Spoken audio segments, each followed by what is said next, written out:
सुरक्षा को लेकर सुप्रीम कोर्ट की सख्ती अब जमीनी हकीकत में नजर आने लगी। सुप्रीम कोर्ट द्वारा गठित रोड सेफ्टी कमेटी के सदस्य सुप्रीम कोर्ट के सेवानिवृत्त न्यायाधीश अभय मनोहर इंदौर पहुंचे। उनके साथ समिति के अन्य सदस्यों ने शहर की ट्रैफिक व्यवस्था का जायजा लिया और जिला प्रशासन, नगर निगम, ट्रैफिक पुलिस सहित संबंधित विभागों के अधिकारियों के साथ उच्च स्तरीय बैठक में शहर की यातायात व्यवस्था को लेकर खामियों और सुधार की संभावनाओं पर विस्तार से चर्चा की गई।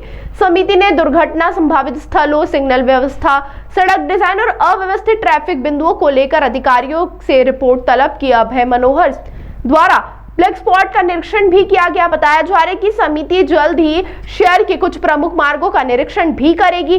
सुप्रीम कोर्ट के निर्देशों के तहत चल रही इस प्रक्रिया को लेकर शहरवासियों को भी ट्रैफिक सुधार की उम्मीद जगी है। बैठक को लेकर इंदौर कलेक्टर आशीष सिंह ने बताया कि अभय मनोहर सप्रे ने इंदौर की स्वच्छता की सराहना करते हुए कहा कि जिस तरह इंदौर ने सफाई में देश और दुनिया में प्रसिद्धि पाई है, उसी तरह रोड सेफ्टी को लेकर इंदौर से काफी अपेक्षा है। बैठक में अभय मनोहर सप्रे ने ट्रैफिक नियमों का उल्लंघन करने वालों के खिलाफ सख्ती बरतने के निर्देश भी दिए हैं।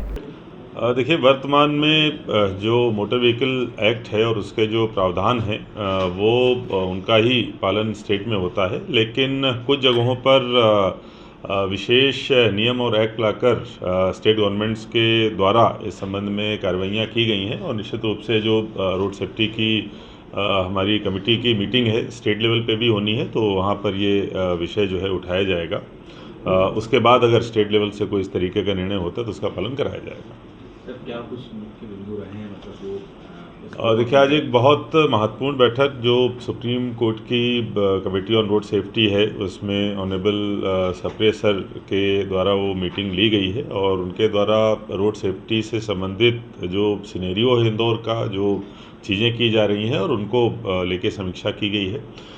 सबसे पहले उन्होंने तो जो इंदौर लगातार सफाई में लगातार नंबर 1 है उसकी सराहना भी की और उन्होंने ऐसी अपेक्षा की है कि जिस तरीके से इंदौर सफाई में पूरे विश्व में, देश में अपना नाम किया, इसी तरीके से रोड सेफ्टी में भी इंदौर को बहुत काम करने की आवश्यकता है जिससे उसका नाम देश दुनिया में आगे हो सके और इंदौर में वो क्षमता है, यहाँ के लोगों का और मीडिया का जो सहयोग मिलता है उससे ये चीज़ संभव भी है। अभी जो उनके द्वारा बताया गया कि पूरे देश भर में मध्य प्रदेश जो एक्सीडेंटल डेथ्स हैं उनमें दूसरे स्थान पर है, इंदौर भी कहीं न कहीं बहुत अच्छी स्थिति में नहीं है, इसीलिए बहुत अधिक यहाँ पर काम करने की आवश्यकता है।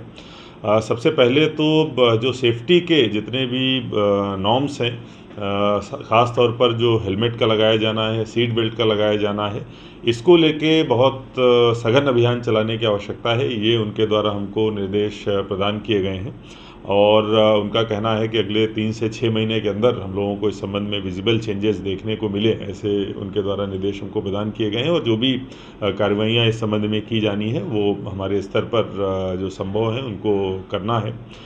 इसके साथ साथ जितने भी ब्लैक स्पॉट्स हैं उन सभी में 100% उनका रिमूवल कर दिया जाए और जहां पर शॉर्ट टर्म हम लोगों को कुछ इंजीनियरिंग सॉल्यूशंस उसमें लगाने हैं वो लगा लिए जाएं। अगर कहीं पर लॉन्ग टर्म की आवश्यकता है तो उनको भी हम लोग एकोमोडेट करें और वहाँ पर कुछ काम स्वीकृत करें। हमारे टोटल 31 ब्लैक स्पॉट हैं जो अभी तक चिन्हांकित हुए हैं पूरे ज़िले भर में। उनमें से 5 को छोड़कर बाकी जगहों पर जो शॉर्ट टर्म है उस तरीके के हम लोगों ने इंटरवेंशंस किए हैं, लेकिन आज की बैठक में जो निर्देश मिले हैं उसके बाद में सभी 31 जो हमारे वो हैं ब्लैक स्पॉट्स हैं उनका फिर से हम लोग अध्ययन करेंगे और अगर आवश्यकता होगी तो वहाँ पर हम लोग और भी सल्यूशन लेके आएंगे। इसी तरीके से जो हमारी चालानी कार्रवाई होती है वायलेशंस को लेके, चाहे वो हेलमेट ना पहनने को लेके हो या फिर रेड लाइट वायलेशन हो, ओवर स्पीडिंग हो या ट्रिपल राइडिंग हो, इनके सब के ऊपर भी बहुत सख्ती से हमको काम करने की आवश्यकता है। ये निर्देश उनके द्वारा प्रदान किए गए हैं और इस संबंध में बहुत सघन अभियान चलाया जाए और बहुत सख्ती से इसको लागू कराया जाए, ये निर्देश प्रदान किए उन्होंने। और आखिरी में जो हमारी एक स्कीम, कैशलेस ट्रीटमेंट की स्कीम जो शासन के द्वारा लाई गई है, उसका बहुत अच्छे तरीके से इंदौर में संचालन हो, ये निर्देश उनके द्वारा प्रदान किए गए। इस संबंध में हमारी तैयारी पूरी है, सभी हॉस्पिटल्स ऑन बोर्ड भी हैं। सेंट्रल गवर्नमेंट के लेवल पर जो 2 पोर्टल हैं, आयुष्मान का और आई-रेट का ट्रांसपोर्ट वाला, उनको दोनों को भी मर्जिंग करने की कार्रवाई चल रही है। जैसे ही वो कार्रवाई पूर्ण होगी, हमारी तैयारी पूरी है। हम लोग यहाँ पर जो कैशलेस ट्रीटमेंट है एक्सीडेंटल केसेस का, वो तत्काल प्रारंभ करें।